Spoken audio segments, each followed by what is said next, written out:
Hello everyone, welcome to the realm. My name is Burton.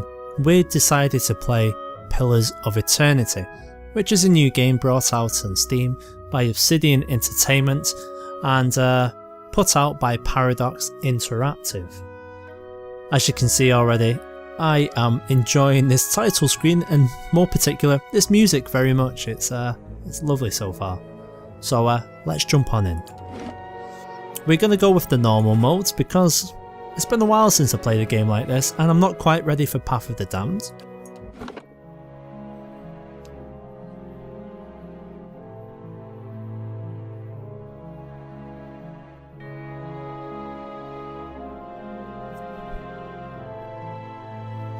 Nice little reveal. Our story begins after this loading screen. 5 wagons grope blindly for the path on a starless night, their master glancing ever upward to the skies for assurance that he is on the right course. A dim lantern his only protection against the encroaching darkness. But the skies bring no comfort, shining no light, betraying no hint of what they know. The caravan carries travelers bound for the frontier hamlet of Gilded Vale, you among them, where a local lord has offered land and wealth to settlers from abroad looking for a fresh start. You have taken suddenly ill, sweating and shivering, and one of the other travelers signals for the caravan master to stop on your behalf. He pulls up just in time to avoid plowing into the trunk of a fallen tree that bars the way ahead. You will go no further tonight. Okay, so it appears as if on my journey to wherever it is I'm going, I have fallen ill. Now I think this will take us to a character creation screen. So let's get to grips. Oh, well, hello. Look at that. Girl's got a throw on. Well, we're playing as a guy. Let's jump straight into it. So you can see we've got a choice of 6 races. By the way, I like the little drop downs there as you pick your choices. I assume it would continue with each one of these. So first things first, we've got humans, more commonly referred to as folk. They're the most common race in Direwood, the Ada Empire, Old Valia and the Valian Republics. Though not as large as the towering Amora, humans are known for their strength and willpower. Okay. Amora. Yeah, it's pretty much like a guy from Avatar. So the mighty Amora are the largest of the Kith races and are commonly found in or near oceans. Though not truly aquatic, they have an affinity for water, and many of their civilizations, such as Rutai, are based on naval dominance. They are known for their unparalleled strength. So nice might bonus there. In fact, I didn't check that in humans. Resolve and might. So with resolve, reflects a character's internal drive, determination, fearlessness and the emotional intensity they can project onto others. It can be also useful for mental intimidation, leadership and convincing performances. So that's good, that's a mental side of things, and actually it can be used in combat to help characters maintain concentration and contributes to will and deflections. Oh right, okay. Might, as you might think, represents a character's physical and spiritual strength, brute force as well as their ability to channel powerful magic. During interactions it can be used for intimidating displays of and acts of brute force. In combat it contributes to both damage and healing as well as the fortitude defense. So it's quite interesting that resolve not only has a mental aspect to it but also affects combat situations as well, rather than just resolving to like strength or martial ability or something like that. The Amora have a might +2 because they're very strong. And then we have the dwarfs. I am not a massive fan of dwarfs. Just going to be honest, just going to throw it out there. It wasn't pleasurable watching The Hobbit, let me tell you. By virtue of lands covered and number of colonies settled, the dwarves are the most well-travelled race in the world, which is surprising because they have the smallest legs. They are commonly found in Daiwood and Nivalian republics, and almost any colonised land. The dwarves are known for their great strength and tenacity. They've got might, dexterity, it's actually negative. So that's the abstraction of a character's hand-eye coordination, balance and overall grace. In interactions, it can be used for sleight of hand and fast reactions. In combat, it affects the character's action speed with all attacks, spells and abilities, and contributes to the reflex defense. So that's not actually very good for these guys. They are a bit clumsy, you always have seen that about. They might make up for that, a bit more constitution, so that's their overall health and stamina.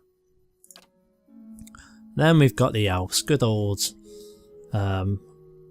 elves are the dominant race in Eirglanith, and the whites that the Wens and are extremely common in Daiwood and Adar. Elves are known for their speed and intelligence, as well as commonly isolationist nature. Also, it sounds like they're a bit xenophobic. Dexterity and perception. Perception represents a character's sense as well as their instinctive ability to pick up on details. That could be handy. In interactions, it can be used to catch someone in on a lie, to make an observant comment about their appearance, or to notice something happening in the background. In combat, it contributes to the deflection and the reflex defences, and grants a bonus to interrupt. Okay. Orlan, what the hell is that? Orlans are the smallest of the Kith races, though many cultures don't consider them to be civilised at all. Also notable for their large ears, no shit, two-tone skin and hirsute bodies, Orlans are commonly found in Eirglanith, the Izami Plains and parts of Daiwood that are known for the mental intensity and quickness. So these guys are meant to be quite smart. Okay. And then we've got, whoa, the horny godlike man. Well, what is that stuff? The godlike are children of the Kith who have been blessed with physical aspects associated with the gods, though some do not consider it a blessing. These aspects may take many forms and often come with mystical powers. Aberrant head shapes are typical, and godlike are unable to wear protective headgear, as it's near impossible to find anything that fits. Well, you didn't have to tell me that, that's fairly obvious. Because of their unusual nature and their inability to reproduce, godlike are often viewed with fear and wonder. Okay, so I'm going to play it from the perspective of me, and I happen to be human. So we're going to start as a human man. Now we've got an option what sort of human man we're going to be. We've got the Meadowfolk. Meadowfolk appear to live on the edges of elven forest, working in the open plain, so they're more like the farmers of the races there. Ocean folk. Ocean folk are from near the equator. They're the dominant culture in the Nivalian republics, and they're also common in Daiwood. So they're the most widespread human group, so I'm not sure if I'm going to be playing as them. Savannah folk, the Natlan, come originally from the south of the equator, and with the exception of some groups that migrated north, have remained in the same location for over 10,000 years. The name Latlan literally means original. Well, you know what? I think we're going to be one of these guys. While quite common in Red series, Savannah folk are not usually seen in Daiwood and the Nivalian republics. Nice little thing there. Oh, there we go, that's nice.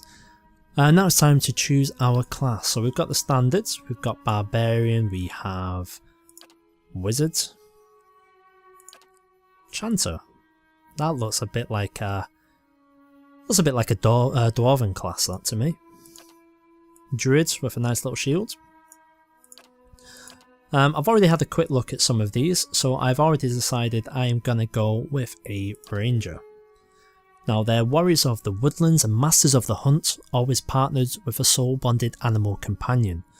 They can be found in wild spaces all over the world, as their lifestyles often tend towards independence and isolation.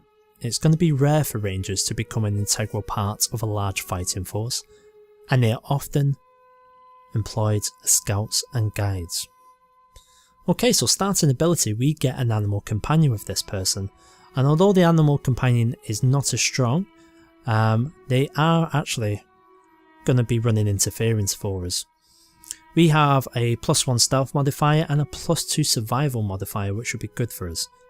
Downside of that, endurance is very low, our health is quite high, but our accuracy is great. So we're going to be a ranger.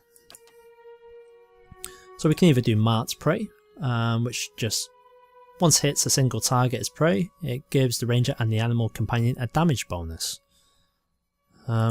Wounding shot.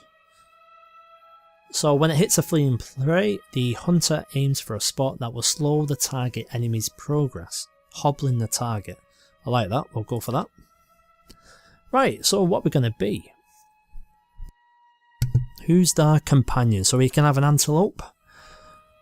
That's just a bit odd. You don't hear anything about, fearsome fighting antelopes, killing people. Bears, we can have a boar, we can have a lion, a stag or a wolf. We're going to go for stag because I like the Baratheons, so stag it is. And what we're going to call him, what's a good name for a stag? It's going to be Barry the stag. Right, so now we've got something to do with attributes. So as we are playing as a ranger, I am going to get up dexterity, let's get that to 13. Perception we're going to bring up as well, so that way we have good instincts. Intellect, we'll jump that to 13, because that's going to help us with deduction, sudden realizations and problem solving. And I get a feeling we're going to come across a lot of this. Constitution, we'll bring that up by 2. Might, we'll have them as fairly even and we'll just spend the last 3 points on these. So that's what we're going for. Fairly even character, but we're playing towards his class type with these 3. Oh, that's quite nice, that little drop down there. So culture. Oh, so we've got a choice now. We've got 7. The Adair Empire is currently the largest and most powerful force, well we're not going to go for them. The Deadfire Archipelago. You know what, let's not bother reading through all these, let's just have a quick look. I'm definitely not going to be these guys, just based on the look. You could not hide in a forest wearing that. Although I do like the bow, the size of that long bow. Oh, we get some crossbows now with Old Valia. It's a crumbling remnants of an empire of warring merchant nations. Once again, he's got his spacesuit on. Oh, I like that. No, Living Lands, what are you? The Living Lands is the mountainous region of a large northern island, renowned for its diversity of plant and animal life. Well, that would explain where I got the stag from. Its weather is unpredictable and its ecosystems vary dramatically from valley to valley. The Living Lands are home to an assortment of races in a variety of colonial and independent settlements. Yeah, let's go for that. So a little bit about our background now. All of these pretty much speak for themselves. Obviously each one is going to add a few additional bonuses. I like the idea of going with my background. A colonist. If we're in the islands, with the valleys, with a range of different people, I think a colonist is a good place to start. So let's get some colours going. Hopefully number 1 will be our surcoat. Indeed it is. Secondary should be the arms. Yeah, we'll go for that. Skin. There we go. And hair. Well, we can't have him as that because that looks bright ginger. We'll have him as that. Right. Now the most important thing to any RPG character creation, facial hair. And that's not what I'm going to go with. Or we can have a curly moustache. Oh, you can have a Conquistador Explorer. We're going to go with that, I like that. Let's change his head. Oh, that's scary eyes, not having that. Yeah, we'll go with that because he looks quite grumpy. Which is probably right considering he's ill right now. Hair. That's yeah, that's a bit, I don't like that. He's got bells in his hair so people will be able to hear him coming. He's a bit rough and ready. And oh, nice quiff. Afro, fuzzy hair, bells in the hair. Mohawk, we're not going to do mohawk. Imagine how many people are going to run into having mohawks. So who does these hair? What is that? I've never seen hair like that. Oh, quite like that. Right, sold. Okay, and after a minute or so of waiting and me almost crying, it's come on to this. So it's loaded some portraits for us. Now apparently this is a known issue. Looking at the portraits here, it also causes some lag when it comes to character audio versus text, and also the inventory menu as well. If you're having these problems, pop on into your wireless and wired internet connections, disable your Ethernet if you're not using it, and anything additional like can match it. Restart the game and you should have lost the lag.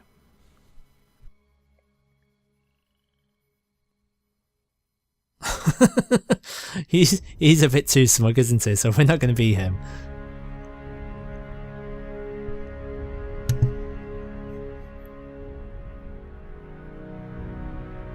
Now I doubt very much we're going to get someone with such a fantastic beard and moustache combo. But we'll try and get someone as close as we can. We can't have Smiley there because we're not going to be Smiley, we're going to be a grumpy customer. He'll do. He looks nothing like us, but he's got arrows. Oh, get choice of voices. What is it? Follow me. Oh.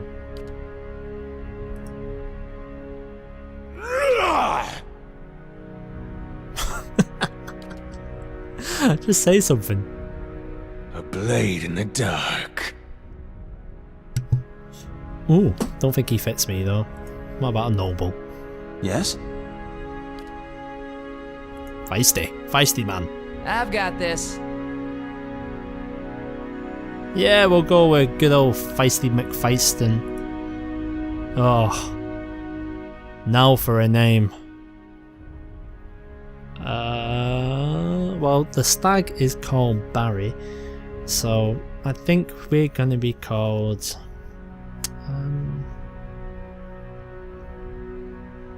Well, you know what? Let's keep it nice and simple. Burton. Barry and Burt. So there we go, that's character creation for you. We are all done, even though we have an appearance that's not quite like ourselves. So, quick overview. We're a man, we're a savannah folk, we're a ranger with a stag, we're a colonist from the living lands, we look nothing like that, and we are feisty.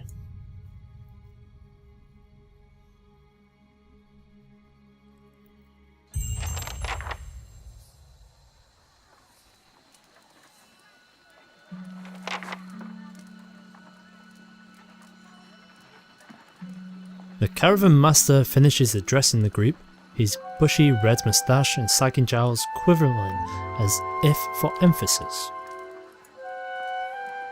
Everybody stays close to the wagons, got it? Stay out of the woods, and beasts take you if you were planning a stroll through those ruins up there.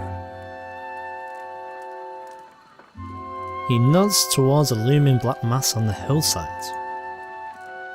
Whole area's crawling with hut-dwelling types who would be happy to stick an axe in you for trespassing. So mind that you don't track mud on their sacred blazing rocks. Okay, I won't. Tonight, everybody stays put, and in the morning we'll get the path cleared. Gilded Vale's less than a day out. Understood? Yes, sir. At last the caravan master turns to you, frowning as he looks you over. And just before he does... Touch of the rumbling rock, could be. There's a stinging beetle round here, carries it. You'll be fine once it passes your innards. Unless you don't drink water, course. In which case you'll be dead in a day. Oh, well, that's good. Thanks for telling me I've got rumbling rot and I might be dead in a day. No, I won't panic. There's a berry grows in these parts, small and pink, called a springberry. About the size of a finger. Could have said that first. Give you cramps if you eat it, but the frontiersmen make a tea from it. Calms the insides. Should get you through the night. You might check around, see if you can find some. Meanwhile, I'll see if we can scare you up some water. Well, that's nice of you. Next time, tell me about the berry first before you say I might die. Okay? Whew. Oh, here we go. It's a nice little old school selection screen. But see about refilling our water first. Got a sick one here. He nods in my direction. I like this.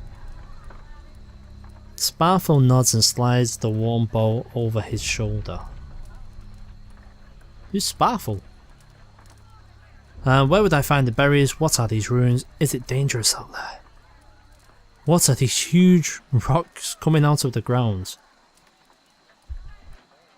Yeah, well, let's ask that. They look like emeralds, but let's ask. They don't got Adra where you come from?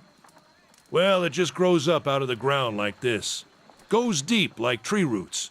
Some of it all the way to the heart of the world, you believe the stories. Oh, okay. Has no one ever thought of, like, making jewelry out of them? It's more like a shell than a proper rock. Easier to work if you're a mason. Got all kinds of strange properties. Seems to have some kind of life of its own. Dies if it gets dug up. Loses its luster. Folks think it probably grew at one point or another, but not these days. Oh, well, that's that question answered. The soul butchers in Defiance Bay use it for different things. I've heard tell it can hold a man's soul, but I don't care to see it. Got enough to worry about without seeing something like that. Okay, you're freaking me out now. I'm just gonna go and get some berries. Hold on. Take someone with you. I know you're not some helpless tenderfoot, not like most of this lot. But you drop dead, I don't want to be looking for the body. Got a schedule to keep. He scans over the travellers, resting his eyes at length on a sturdy, armour-clad woman who has spent the journey's night sleeping on an uneven ground without a blanket or a pillow. Kalisha. Kalisha! The woman looks up on her own time. He needs to find some springberries. Watch that he doesn't drop dead.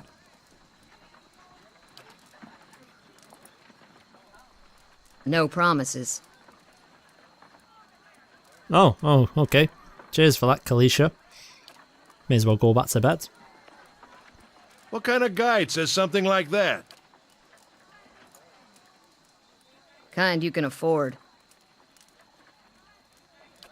Alright. Don't listen to her, you're in good hands. And I pay too well, if anything. Alright.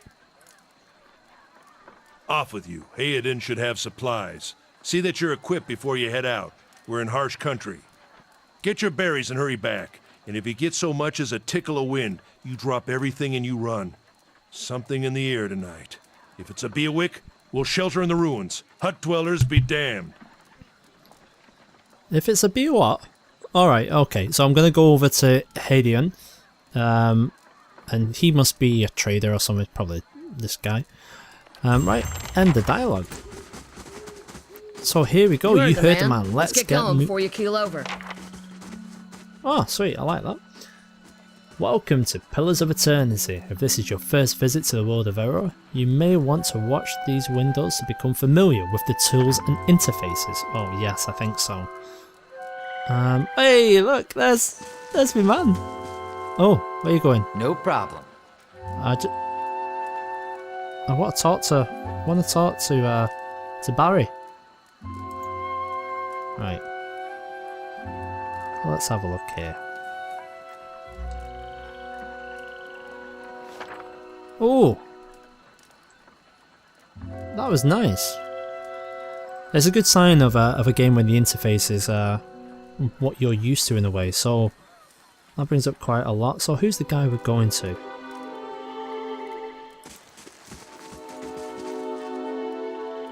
Let's zoom in. Ah, Barry is massive. Right, is it you? No. Oh, it's this guy here.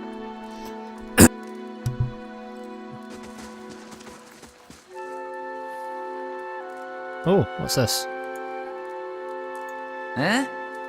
Eh? Eh? Oh. Shh, don't tell anyone.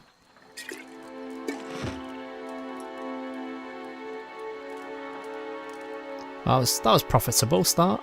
Is that it? Nothing else there. Let's go to you, lads. Sure. Anyone need supplies? I've got sundries for sale. I do. Alright, calm down. Most people you encounter in the world are neutral or friendly. You can interact with them by clicking on their selection circle. Many characters will simply greet you and be on their way. Okay, Hayden has a conversation that opens the door. Yeah, alright, Hayden.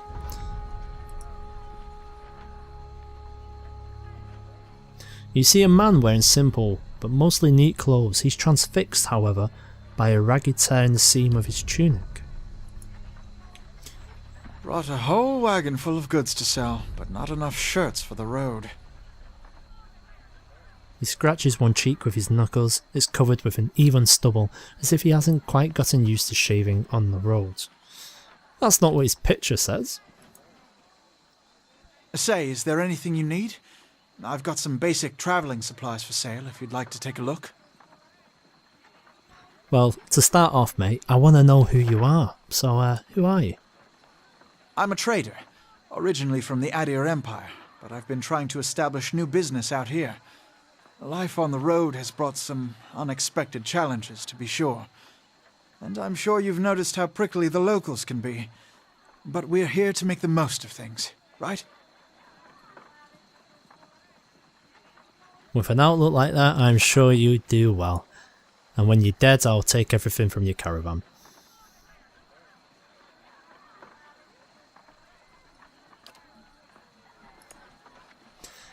Something else you need? Looks like we're settled for the night. Well, let's find out a little bit about the Empire. Try and get a bit of information from you. It's not as big as it used to be, but it's still big. The mainland is a continent northwest of here, but the colonies used to include Raed Saris and the Deerwood. About 150 years ago, Deerwood won its independence from the Empire, a fact our companions are quick to remind me of. So it's called Redisseries, okay. Let's see what you've got then, mate. What did I actually steal from him? It's a potion of minor regeneration. What I've actually got? Character.